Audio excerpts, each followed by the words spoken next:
More on lift. Morning! TRD parts. Install tayo guys ha. Steering wheel. So stock steering wheel. Alam naman natin na pure leather ang stock eh. So ito na nangyari after 2019. This model is 2019 na G variant. So palit tayo. Carbon Lodi. So guys, natanggal na natin yung steering wheel ni mom. Ito yung stock niya. So legit comparison tayo para sa mga basher.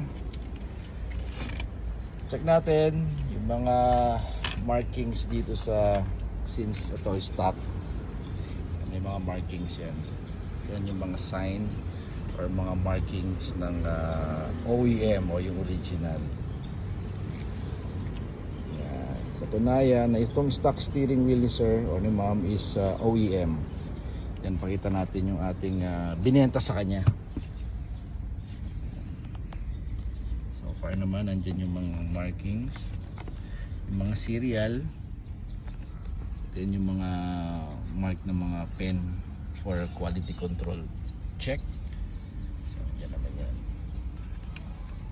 So hindi po China, hindi copy ang ating binenta. And Thailand carbon. So kabit natin.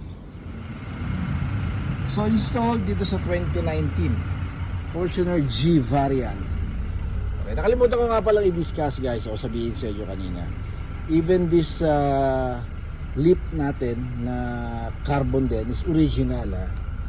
Kung mapapansin nyo, for comparison lang din, just in case may makita at may mabili kayo online, yung mga GR na itong particular na piyesa nito na to, yung mga from China medyo sobrang kinang, as in makinang siya. Pag original medyo parang pundido, pero original yan guys, hindi yan sticker ha. Yan lang isa sa mga pwede nyong i-legit check just in case may makita kayong magbebenta online para sa mga carbon fiber na steering wheel na Thailand. Alright, siyempre TRD parts, medyo mas makapal ang grip. Italian stitches, of course, perforated leather. Yun nga lang, hindi pinasama ni sir ni ma'am yung itong part na to. Although may available pa naman tayo para sa itong carbon na to.